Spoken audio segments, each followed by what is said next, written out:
Sully just found the females in one male there, breaking up a bit, but it's quite far north, quite a few kilometers into Buffelshoek.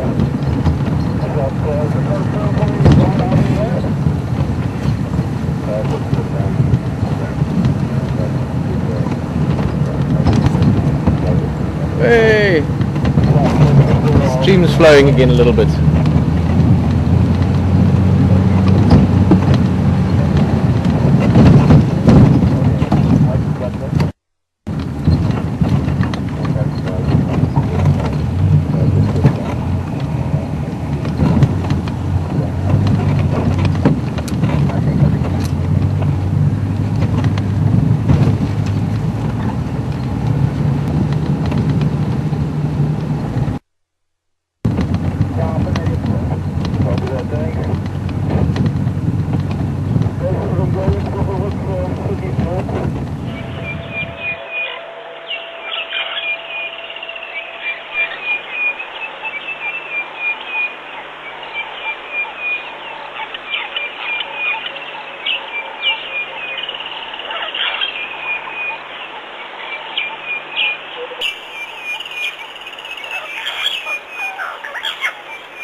Good morning, everybody, and welcome to Gary Waterhole. It's 6:10 Central African time, and I've got a little bit of a cold this morning, so just excuse if I sound a little bit unclear.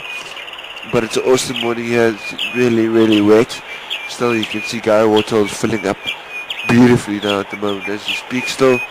And yes, I've just cut away from Peter and James also just to say good morning and show you a bit of Gary Waterhole so we can see what's going on there. Cut back to the vehicle in the next minute.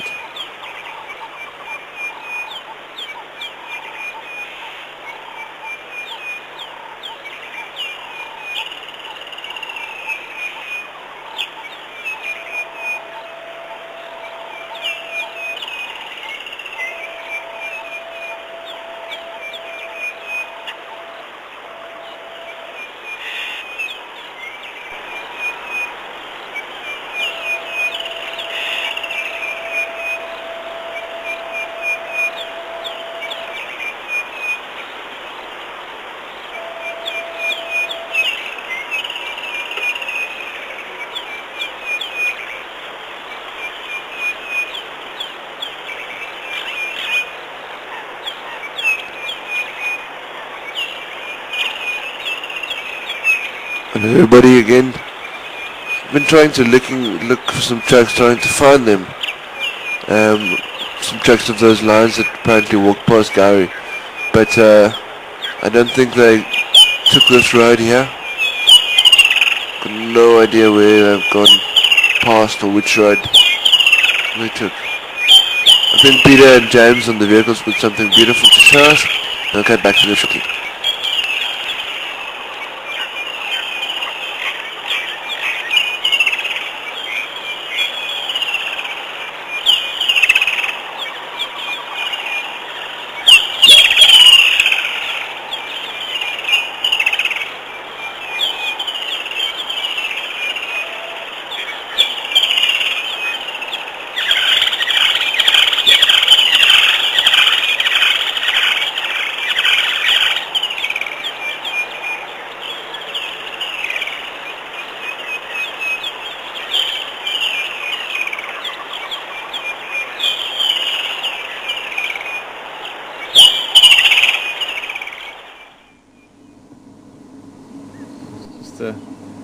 A little break from the vehicle to the waterhole. Welcome back with us. We just stopped to look at these beautiful flowers.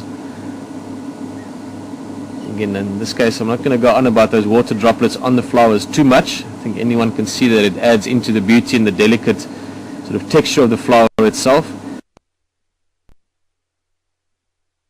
We are going to talk a lot more about water this morning. It really is everywhere around us, and it's stunning everywhere, so we're going to stop and look at various aspects of it. But these flowers just very, very pretty. Look at those lines on them. Now again, for some of your insects that can pick up on certain light that we don't, or that we can't see, ultraviolet and so on, they would see a whole big landing strip on that tip of that flower.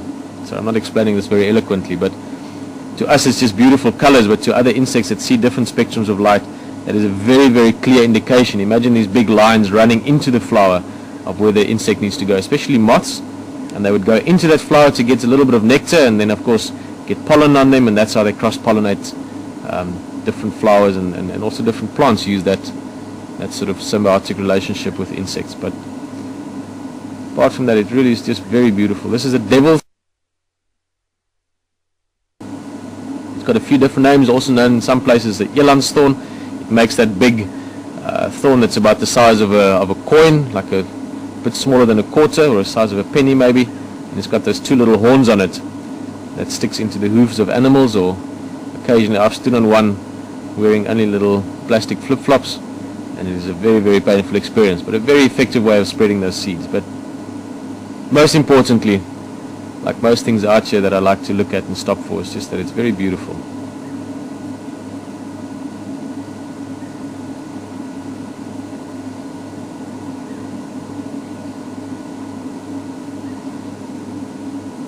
And it's quite a big patch of them as well. Lots and lots of flowers. Beautiful year this year for flowers out here in the bush. This is not an area that gets millions of flowers like you do get in other parts of the world, but you do get lots of little flowers in between the grasses here. And with all the rain we've had, like the rest of the plant species out here, everything is doing really, really well. Just look at that everywhere.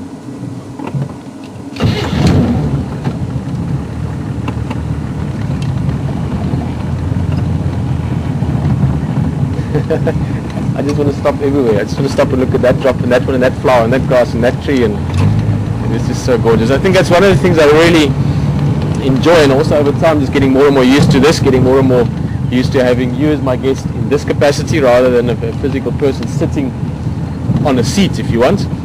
And is the fact that we can look at things a little bit differently. The fact that you can almost disappear into the flower for a couple of minutes there. That's all you look at. You really just appreciate the detail of that. You're not distracted by all the other things around us.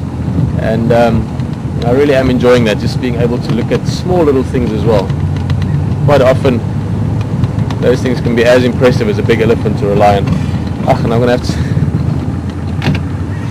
This is really getting too much. Email us, let us know. And I might stop, but I might not, because I really enjoyed this morning. James, just what caught my eye here is those... I'll have to turn the car. See all the grass that's like that? Yes, yes. Those ones. Just going to have to get the right angle here so the camera can actually get to it. Just the shapes of it is quite pretty, and also there's some nice colours in it.